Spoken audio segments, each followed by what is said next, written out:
4절까지 같이 동조하겠습니다. 시편 119편 153절부터 160절까지.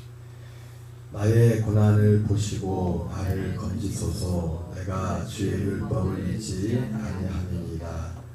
주께서 나를 변호하시고 나를 구하사 주의 말씀대로 나를 살리소서. 구원이 악인들에게 멀어짐은 그들이 주의 율례들을 구하지 아니함이니이다. 여호와여, 주의 긍휼이 많으오니 주의 규례들에 따라 나를 살리소서.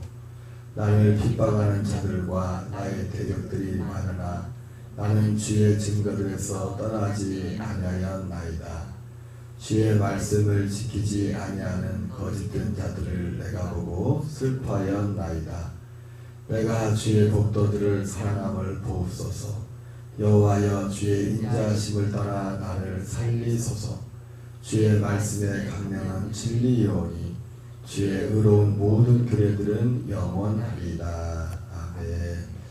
할렐루야. 오늘은 시편 119편 53절부터 60절까지 본문의 말씀을 중심으로 주의 법도를 사랑하는 자를 보라, 주의 법도를 사랑하는 자를 보라는 제목으로 하나님의 말씀을 전하겠습니다.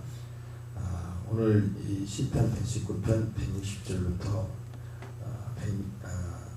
153절부터 160절까지를 보면 거듭 모든 이 오늘 시편 119편이 거의 비슷한 맥락들이 계속 반복되는 그런 부분들이 많았지만 주의 법도를 사랑하는 자, 자기 자신을 오늘 시인이 자기 자신을 주의 법도를 사랑하는 자라고 고백하고 있습니다. 내가 주의 159절에 보면 내가 주의 법도를 사랑함을 보옵소서 이렇게 말씀하고 있습니다. 특별히 오늘 이 153절부터 160절까지는 눈에 띄는 것이 다른 이제 단락들도 그런 내용들이 주로 많이 나오지만은 오늘 하나님의 주의 법도를 사는 자들에게 따르는 어떤 이 고난 속에서 고난에서 자기를 살려주시기를 간구하는 그런 내용들이 많습니다. 그래서 그 153절, 154절, 155절, 157, 158절에 보면 그런 고난 가운데 있는, 여기 153절에는 나의 고난을 보시고 지금 이 시인이 자기를 살려달라고 건져달라고 하는데 그 고난의 그 또한 종류가 무엇인지 나오죠. 그래서 154절은 주께서 나를 변호하시고 고난을 보시고 변호하시고 그리고 155절에는 율례를 구하지 아니하는 그 악인들, 거기에서 이 구원의 이 고난의 성격이 무엇인지 오늘 이 말씀 속에 나옵니다. 특별히 이 주의 율례를, 여러분 주의 오늘 이 시인이 158절 9절에서 내가 주의 법도들을 사랑함을 보옵소서 이렇게 말하고 있는데, 어제도 말씀드렸지만 주의 법도는 두 가지입니다. 율법의 말씀과 복음의 말씀인데 그것이 무엇이 됐든지 간에 주의 말씀을 정말 사는 자들에게는 어떤 모양이든지 이 말씀으로 인한 고난이 분명히 있습니다. 그게 정도의 차이는 있지만은 주의 오늘 본문에 나오고 있지만은 하나님의 말씀을 오늘 시인은 자기 자신이 자기 스스로 내가 주의 법도를 사랑합니다라고 고백하고 있지 않습니까? 주의 법도를 사랑하는 자들에게는 반드시 그 크기와 모양은 다를 수 있겠지만은 반드시 그 말씀으로 인한 고난이 따르게 되어 있습니다. 그게 무엇이 됐든지 간에. 그리고 그 말씀으로 인한 고난이 제가 계시록에 전하면서 말씀드렸지만 두 가지 모양으로 나타난다고 했죠. 하나는 그 말씀으로 인한 고난이 이방인들, 믿지 않는 아주 불신 세계로부터 오기도 하지만 사실은 많은 고난이 불신 세계가 아니라 하나님의 이름을 부르는 사람들로부터 고난을, 특별히 이제는 구약은 사실 더 그렇죠. 왜? 구약은 유대인들이, 주로 유대인들, 이방인들이 거의 구약에 개입할, 거의 이런 이 말씀으로 하는 특별히 고난이 이방인들이 개입할 어떤 여지가 없잖아요. 거의 유대인들 그 안에서만 이루어지기 때문에. 오늘 이 시편도 그렇고 12편을 가장 많이 기록한 다윗 같은 기록고, 다윗이 당한 그 고난이 하나님 모르는 사람들, 하나님을 부인하는 사람들로부터 당한 고난이냐고. 아니지 않습니까?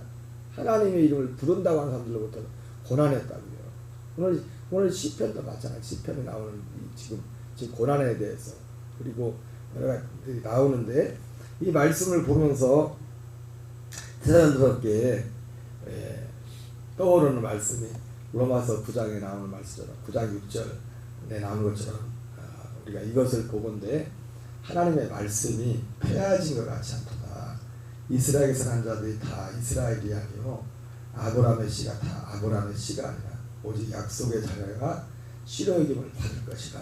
이렇게 말씀했던 것처럼, 오늘 이 시인을 고통스럽게 하고 시인을 공격하는 사람들이 이방인 불신자들이 아니라 하나님을 믿는다고 하는, 물론 결과적으로 보면 하나님 편을 볼 때는, 하나님을 겉으로 볼 때는 하나님을 믿는다고 하겠지만, 하나님 편을 볼 때는 그를 핍박하는 하나님을 어떤 면에서 믿지 않는 자죠. 결국은 여러분, 항상 핍박의 부여는 사도 바울도 말하는 것지만 육체에 속한 자가 성령에 속한 자를 핍박하는 겁니다. 성령에 속한 자가 육체에 속한 자를 핍박하는 일은 없어요. 핍박은 항상 하수가 고수를 핍박하게 돼 있어요. 여러분 생각해 보세요. 초등학교 이렇게 초등 애들 볼 때 6학년짜리하고 1학년짜리가 있어요. 똑같은 잘못을 볼 때도 6학년짜리가 1학년짜리를 볼 때는 그냥 웃고 넘어가죠. 그죠? 틀려도. 그래서 1학년짜리가 6학년짜리 놓고 볼 때는 자기는 1학년 그거밖에 안 되거든. 그러니까 그 안에서, 그러니까 6학년짜리는 1학년짜리를 그걸 다 안단 말이에요. 다 건너왔단 말이에요. 그러니까 그 시행착오 알고 뭐가 문제인지도 알기 때문에 1학년짜리가 뭐라고 그냥 웃고 넘어갈 수가 있어요. 그런가 하면 그걸 가지고 또 이단이 죽이리 그럴 일이 없다고. 근데 꼭 누가 문제다. 1학년짜리가 6학년짜리 갖고 문제를 삼는 거예요. 그게 좀 표현이 많은지 모르겠지만, 육에 속한 자가, 지금도 이와 같이 육에 속한 자가 성령에 속한 자를 비방합니다. 우리 성령에 속한 것은 결국 사도 바울이 말하지만 이 약속 아래 사는 겁니다. 약속 아래. 모든 이제 우리의 분별의 기준은요, 어떤 사람이 은혜 아래에 있다고 할 때 모든 분별의 기준은 바로 여기에 세워져야 되는 겁니다. 자, 어쨌든 오늘 이 시인은 하나님의 법도를 살아가는 그 자기 자신을 보면서 그 모습들을, 하나님의 법도를 사는 자들에게 어떤 모양이 있는가를 말씀하고 있습니다. 나의 고난을 보시고 나를 건지소서. 내가 주의 율법을 잊지 아니합니다. 고난 중에서도 왜 주의 율법을 잊지 아니합니까? 가장 소중하기 때문에. 여러분, 이거는 사실 교육으로 되는 게 아닙니다. 신앙이라는 것은 교육은 어느 한계지, 스스로가 사실은 깨닫고 선택하는 겁니다. 선택하는 거예요. 내가 주의 율법을 잊지 아니합니다. 진짜를 만나면 그것을 기억하는 거죠. 고난 중에서도 이걸 잊지 않았어요. 주께 나를 변호하시고 나를 구하사 주의 말씀대로 나를 살리소서. 구원이 악인들에게 멀어지면 그들이 주의 율례들을 구하지 아니함이니까. 지금 이 대적들이 어떤 사람들입니까? 악인들이 주의 율례를 구하지 아니하는 자들. 그들이 지금 이 시인을 공격하는 거죠. 여호와여 주의 긍휼이 많으오니 주의 규례들에 따라 나를 살리소서. 살리소서, 건지소서, 이런 표현이 한 4번 정도 나옵니다. 그리고 그런 상황들이 어떤 상황인가에 대해서 이렇게 나오는데, 살려달라고, 건져달라고 하는 데는 사실은 2가지 의미가 있죠. 기도할 때는 하나는 실제로 어떤 그 구체적인 특정한 상황을, 이 상황의 문제를 해결해 주게 된다는 그런 것들이 있고, 2번째는 살려달라고 할 때는, 특별히 이런 상황에서 살려달라고 할 때는 어떻습니까? 이 상황이 혹시 이 상황이 반전되는 그런 상황이 없을지라도 내가 지금 있는 이 믿음의 자리를 이탈하지 않도록 지킬 수 있게 해달라. 그런 의미가 있는 겁니다. 마치 하드락과 메삭과 아벳느고가 느부갓네살에서 그 신상에 절하지 아니할 때 불 속에 들어갈 수 있는 그런 상황이었지 않습니까? 그때 그들이 그 불 속에 들어가기를 거부하면서 계속해서 적들이 회유를 할 때 뭐라고 합니까? 하나님이 당신들이 우리를 불 속에 집어넣어줘도 하나님 우리를 건질 것이고 그리 아니할지라도 우리가 그거 신 앞에 절할 수 없다. 그런 것처럼 오늘 이 시인이 이 대적들로 당하는 고통 가운데서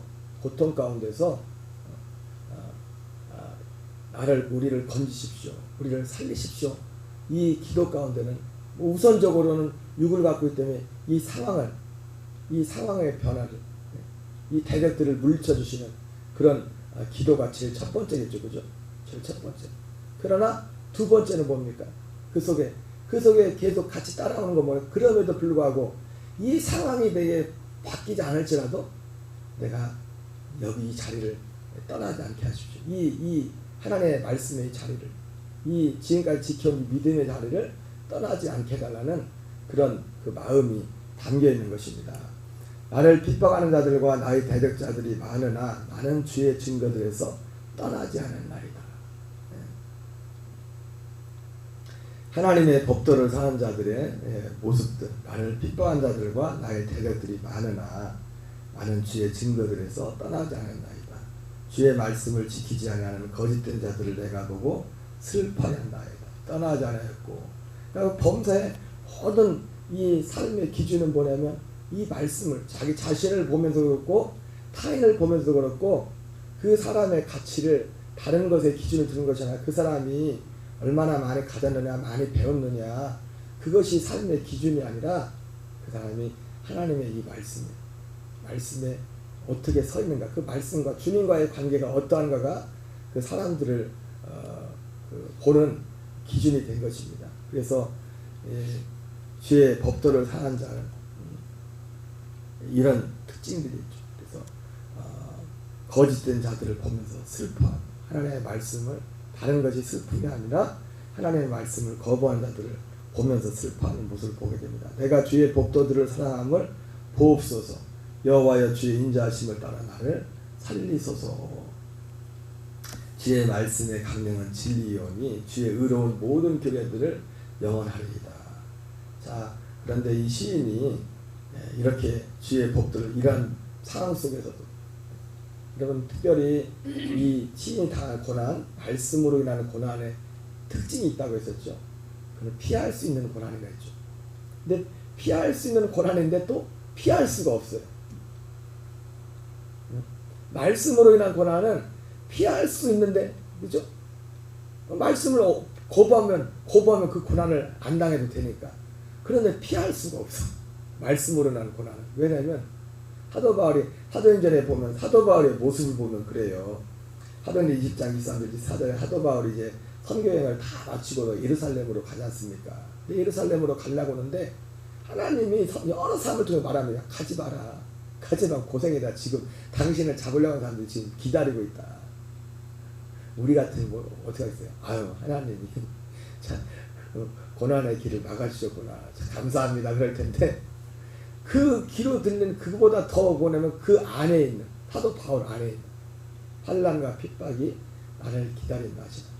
나의 달려갈 길과 성령이 각성에서 증거하여 환난과 핍박이 나를 기다린다 하시나.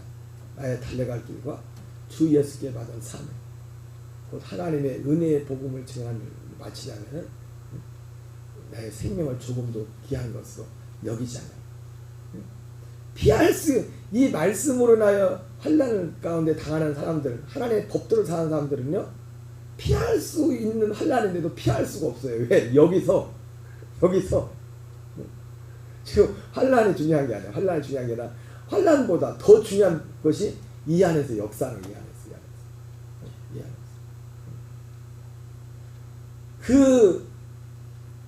그런 모든 것들의 결국은 근원은 뭐냐면 이 진리에 대한 사실은 확신입니다.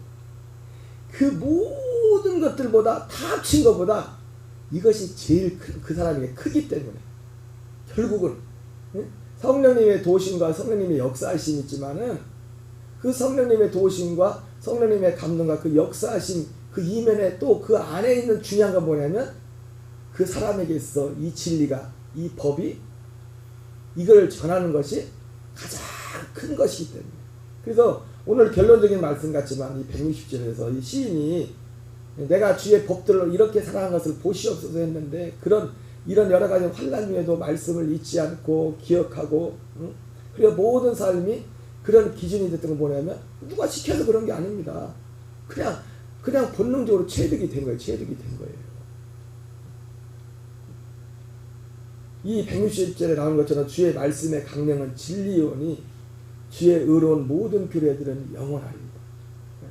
자기가 믿고 따르는 자기가 헌신한 이것이 영원한 것이고 이것이 영원한 진리고 내가 사는 목적이 이것이라는 결론이 나왔기 때문에 그 안에서 지금 이런 그 핍박과 환난 피할 수 있음에도 불구하고 피할 수 없는 사도 바울과 같이 환난과 핍박이 나를 기다린다 하시나 나의 달려갈 길과 주 예수께 받은 사명 그 은혜의 복음을 증언을 마치지 않으면 나의 생명을 조금 더 귀한 것으로 여기지 않으면 생명과도 바꿀 수 있습니다. 생명과 바꿀 수 있을 만큼 그것이 사실 어떤 면에서 보면 진리를 조금 안 거예요. 믿으면. 여러분 하나님의 진리는 우리 생명보다 어떻게 더 큽니다. 그래서 우리의 생명이 달려있는 것이고 우리의 영원한 생명이 달려있는 것이고 어쨌든 여러분 한 날도 우리가 매 순간순간 이 진리 안에서 우리가 살아가는 목적이 이 어마어마한 내가 하루하루는 사는 이것이 그냥 하루하루 똑같은 삶을 사는 것 같지만은 하나님이 영원전부터 약속하였던 계획하였던 하나님의 하나의 그 유일한 그 뜻을 이루어가는 그 자리에 있다는 것을 기억하면서 이것을 늘 그려보면서 오늘도 승리하는 저와 여러분 되시기 바랍니다. 잠깐 헌금을 위해서 기도하고 주기도문으로 마치겠습니다. 김승미 권사님 11조 감사함을 드렸습니다. 기도하겠습니다. 하나님 감사합니다. 이 새벽도 우리를 기도의 자리로 이끌어 주시니 감사합니다. 오늘 시인이 정말 하나님 앞에서 하나님 내가 어떻게 주의 법들을 사랑하는지를 보시옵소서. 하나님 확신에 차서 자신 있게 하나님 앞에서 담대히 말했던 것처럼 우리도 하나님 앞에서 하나님 내가 어떻게 주의 법들을 사랑하는지를 보시옵소서. 아버지 그렇게 말할 수 있는 믿음의 자리에 설 수 있도록 날마다 이끌어 주시옵소서. 오늘 특별히 예배하며 귀한 예물을 드린 손길을 기억하시고 우리 김승리 권사님의 애육간에 강건함 주시고 더욱더 주님과의 관계가 깊어지고 마음과 뜻과 힘을 다해 하나님을 사랑하고 또 이웃을 사랑하며 섬기는 복된 믿음의 통로가 되도록 도우시고 일상의 삶에 남편과 가정에도 주님의 특별한 은혜와 긍휼을 베푸셔서 온 가족이 한 믿음 한 은혜 가운데 설 수 있도록 도우시고 인도하여 주시옵소서. 오늘 특별히 이 새벽에 기도의 자리에 함께 나오는 모든 지체들에게 은혜 주셔서 우리가 입을 열어 주님 앞에 기도할 때 하나님께서 우리를 위하여 준비하시고 예배하신 하나님 영원전부터 계획하신 그 하나의 이루어진 이 구원의 역사가 우리를 통하여 더욱더 크고 강력하게 아버지 전해질 수 있도록 도우시고 인도하여 주시옵소서. 주 예수 그리스도 이름으로 기도드립니다. 아멘. 하늘에 계신 우리 아버지여 이름이 거룩히 여김을 받으시오며 나라의 마옵시며 뜻이 하늘에서 이루어지것 같이 땅에서 이루어지리라.